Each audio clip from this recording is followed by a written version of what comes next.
Welcome back clean news. चलिए देखते हैं मध्य प्रदेश की 25 फटाफट बड़ी खबरों को। इससे पहले आप एमपी के किस जिले से न्यूज को देख रहे हैं हमें कमेंट बॉक्स में जरूर बताइए। साथ ही डेली अपडेट रहने के लिए चैनल को सब्सक्राइब कर बेल आइकन को दबाना बिल्कुल न भूलें। आज का लाइक एम 3000 है, उम्मीद करते हैं कि आप इसे पूरा करेंगे।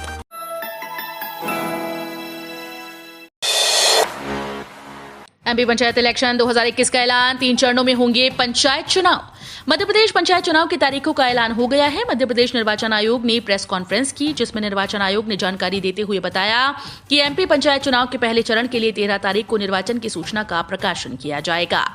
20 दिसंबर तक नामांकन जमा होंगे और 23 दिसंबर तक नाम वापसी और प्रत्याशियों को सिंबल का बंटवारा कर दिया जाएगा। भोपाल इटारसी समेत इन स्टेशन से 130 किलोमीटर की स्पीड से दौड़ेंगी ट्रेन, इतना बचेगा आपका समय।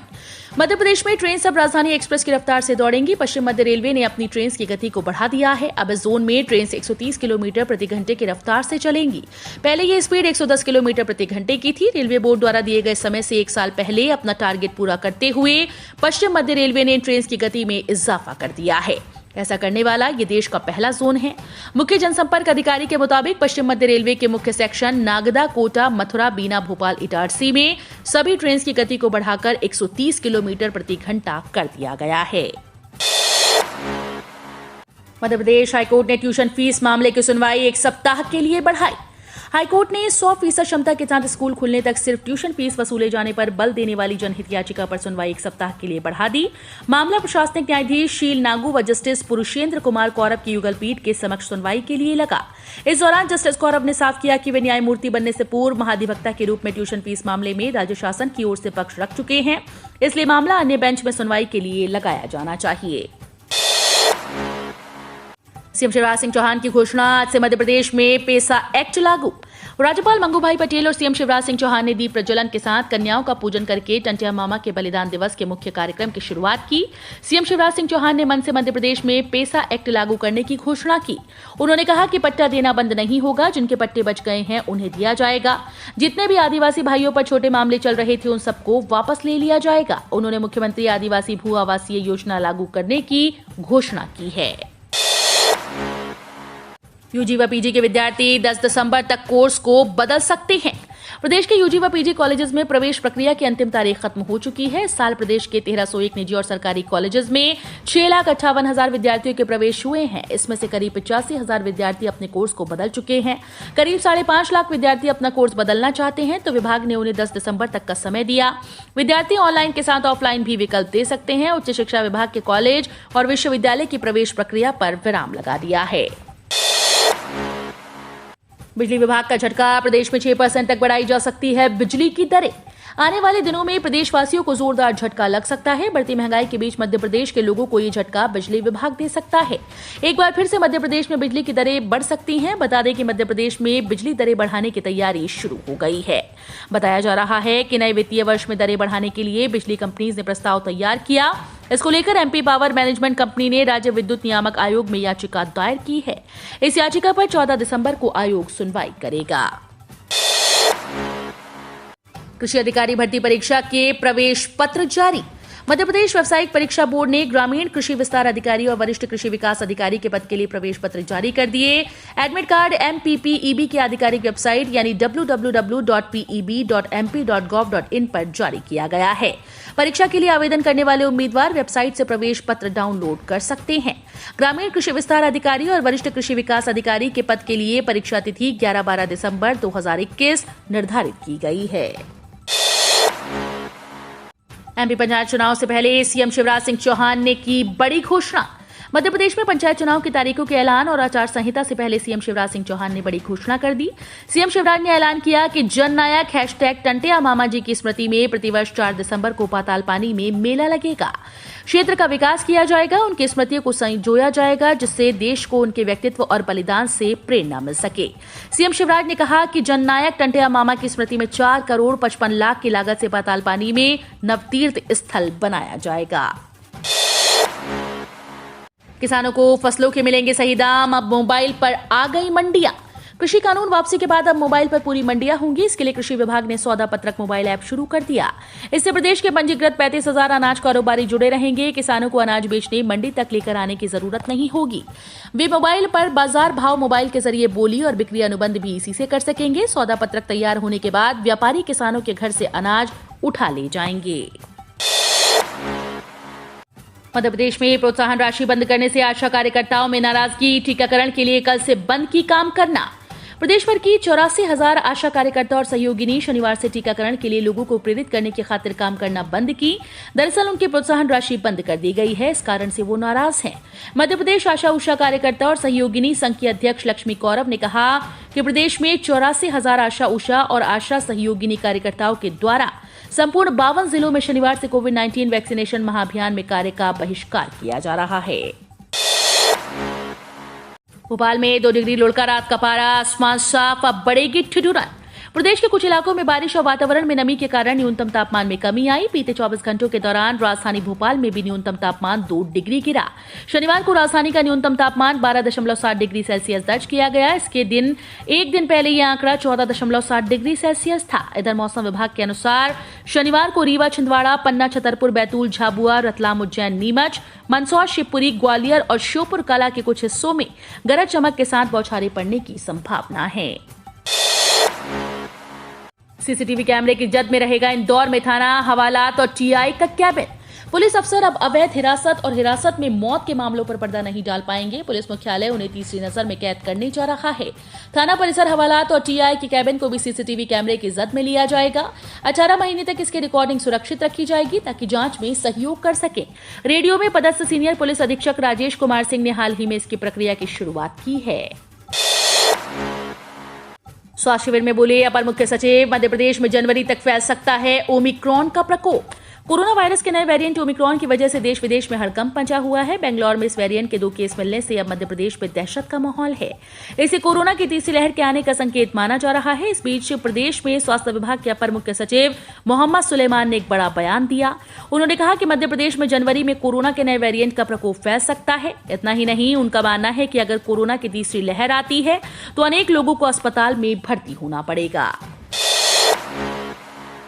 ई श्रम पोर्टल पर पंजीकृत श्रमिकों को मिलेंगे सालाना 36,000 रुपए। अधिकारियों ने कहा कि सरकार की योजना ई श्रम पोर्टल के 10 करोड़ श्रमिक पंजीकरण होने के बाद और अधिक कल्याणकारी योजनाओं को जोड़ने की है। 16 नवंबर तक लगभग 78.6 मिलियन असंगठित श्रमिकों ने ई श्रम कार्ड के लिए पंजीकरण कराया था, जो असंगठित श्रमिकों के लिए एक राष्ट्रीय डेटाबेस है जिसे 26 अगस्त को लॉन्च किया गया था। अब श्रमिकों को पेंशन भी मिलेगी। अधिकारियों ने कहा कि ई श्रम पोर्टल से साल के अंत तक 3 या 4 कल्याणकारी योजनाओं को जोड़ने की उम्मीद है। खुले में कचरा फेंका तो घर के सामने बजेगी रामधुन। ग्वालियर में सफाई के लिए अनोखी पहल। मध्य प्रदेश के ग्वालियर शहर में लोगों को सफाई की दिशा में प्रेरित करने के लिए अनोखा फैसला किया गया। इसके तहत जो लोग घर का कचरा सड़क पर या खुले में फेंकेंगे, भजन गायक उनके घर के सामने जाकर रामधुन गाएंगे। गौरतलब है कि इस साल की राष्ट्रीय स्वच्छता रैंकिंग में ग्वालियर नगर निगम पिछड़ गया था। एक वरिष्ठ अधिकारी ने कहा कि रामधुन का जाप करने वाले भजन गायकों को घरों के बाहर भेजने का कदम उठाने का उद्देश्य सड़कों या खुले में कचरा फेंकने के कृत्य पर शर्मिंदा कर लोगों को सुधारने का है। सीएम शिवराज के निर्देश के बाद माफियाओं की लिस्ट बननी शुरू। अब उज्जैन से आई है खबर। मुख्यमंत्री शिवराज सिंह चौहान के निर्देश के बाद माफियाओं की लिस्ट तैयार होना शुरू हो गई। उज्जैन कलेक्टर आशीष सिंह और पुलिस अधीक्षक सत्येंद्र कुमार शुक्ल ने 1 माह में माफिया अभियान के तहत चिन्हित अपराधियों, मिलावटखोरों और खनिज माफियाओं के खिलाफ कार्रवाई के कार्यों की समीक्षा की। बैठक में जानकारी दी गई कि पुलिस ने आपराधिक गतिविधियों में शामिल अब तक 25 बदमाशों का कच्चा चिट्ठा तैयार किया है। ओमिक्रॉन के चलते अलर्ट पर रेलवे। यात्रियों की सुरक्षा के लिए लागू होंगे ये नए नियम।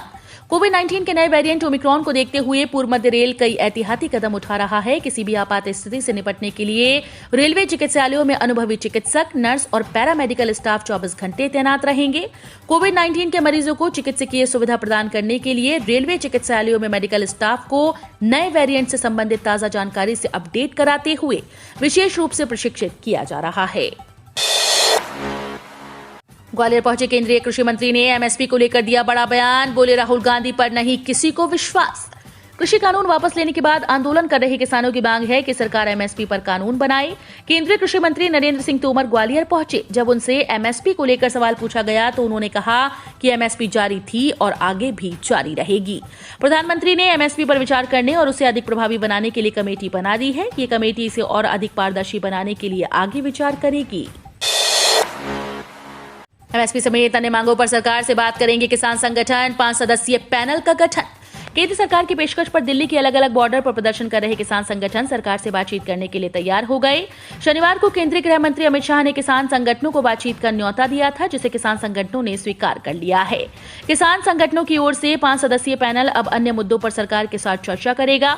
शनिवार को दिल्ली में संयुक्त किसान मोर्चे की बैठक में ये फैसला लिया गया है। इस मीटिंग में धरना स्थल से किसानों के हटने के मुद्दे पर भी चर्चा हुई। इनकम टैक्स रिटर्न आईटीआर भरने की अंतिम तारीख नजदीक। आयकर विभाग ने जारी किया नोटिस। इनकम टैक्स रिटर्न भरने की अंतिम तारीख नजदीक आती जा रही है। इस बीच आयकर विभाग ने करदाताओं के लिए नोटिस जारी किया। ये एक तरह से रिमाइंडर है, जिसमें कहा गया कि लास्ट डेट 31 दिसंबर तक का इंतजार न करें, आईटीआर फाइलिंग का काम आज ही कर लें। अगर कोई समय सीमा में आईटीआर दाखिल करने से चूक जाता है तब इसके लिए जुर्माना देना पड़ सकता है। Income tax return file online और ऑफलाइन दोनों तरह से किया जा सकता है। अपने हिस्से का नर्मदा का पानी रोकने के लिए वित्तीय संस्थाओं से कर्ज लेगी मध्य प्रदेश की शिवराज सरकार। मध्य प्रदेश, गुजरात, महाराष्ट्र और राजस्थान के बीच नर्मदा के पानी के बंटवारे के निर्णय पर वर्ष 2024 में पुनर्विचार से पहले अपने हिस्से के 3.7 MAF पानी का उपयोग करने के लिए मध्य प्रदेश सरकार ताबड़तोड़ सिंचाई परियोजनाओं के निर्माण में जुटी है। सरकार ने पिछले महीने में 10 नई परियोजनाओं को मंजूरी दी ताकि प्रदेश के हिस्से का पानी प्रदेश में ही रोका जा सके। अब आधार की तर्ज पर बनेगा सबका डिजिटल हेल्थ कार्ड। हर व्यक्ति के स्वास्थ्य से जुड़ी जानकारी अपडेट रखने और पूरी जानकारी ऑनलाइन करने के लिए आधार कार्ड की तर्ज पर डिजिटल हेल्थ कार्ड बनाए जाएंगे। इसमें कई सालों बाद भी आप अपना रिकॉर्ड आईडी से जान सकेंगे। दरअसल जिस तरह आधार नंबर से हम अपनी पूरी जानकारी ऑनलाइन जुटा सकते हैं, उसी तरह भारत सरकार ने हर व्यक्ति के स्वास्थ्य की जानकारी पोर्टल पर डालने की योजना बनाई है। इसके तहत व्यक्तिगत जानकारी, बीमारी संबंधी जानकारी और बर आधार कार्ड की तर्ज पर डिजिटल हेल्थ कार्ड बनाए जाएंगे। बिना हॉलमार्क के अब ज्वेलरी बेचना होगा मुश्किल। उपभोक्ताओं को शुद्ध सोने के आभूषण मिले, इसके लिए सरकार ने 1 दिसंबर से हॉलमार्क कानून लागू कर दिया। इसके चलते अब सर्राफा कारोबारियों को बिना हॉलमार्क के सोने के आभूषण बेचने में परेशानी होगी, क्योंकि अब BIS कभी भी सर्राफा दुकानों का निरीक्षण कर हॉलमार्क की जांच कर सकेगी। इस दौरान अगर आपके यहां पर 2 ग्राम से अधिक के आभूषण बिना हॉलमार्क के पाए जाने पर कार्रवाई की जाएगी।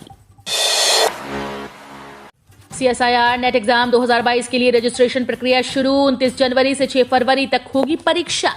CSIR नेट एग्जाम परीक्षा के लिए रजिस्ट्रेशन प्रक्रिया शुरू होने का इंतजार कर रहे उम्मीदवारों के लिए अहम अपडेट है। नेशनल टेस्टिंग एजेंसी ने Council of Scientific and Industrial Research National Eligibility Test परीक्षा के लिए रजिस्ट्रेशन प्रक्रिया शुरू कर दी है। NTA ने आधिकारिक वेबसाइट पर पोर्टल लिंक एक्टिव कर दिया है। इस परीक्षा के लिए आवेदन करने वाले उम्मीदवार ध्यान दें कि रजिस्ट्रेशन की आखिरी तारीख 2 जनवरी 2022 है। वेरिएंट के खतरे के बीच BCCI ने साउथ अफ्रीका के दौरे पर लिया ये बड़ा फैसला। 2 दिनों के सस्पेंस के बाद भारतीय क्रिकेट कंट्रोल बोर्ड ने बड़ा फैसला किया है। भारतीय क्रिकेट टीम को इस महीने के अंत में नए कोरोना वेरिएंट ओमिक्रॉन के खतरे के बावजूद दक्षिण अफ्रीका की यात्रा करने की अनुमति देने का निर्णय लिया गया। भारतीय क्रिकेट कंट्रोल बोर्ड की 90वीं वार्षिक आम बैठक शनिवार को कोलकाता में हुई। बैठक में बड़ा निर्णय लिया गया। हम रोज ऐसे ही न्यूज लाते रहेंगे। आपने अभी तक क्लीन न्यूज MP को सब्सक्राइब नहीं किया है तो फटाफट सब्सक्राइब कर लें। साथ ही बेल आइकन को दबाना बिल्कुल ना भूलें ताकि कोई लेटेस्ट अपडेट मिस ना हो।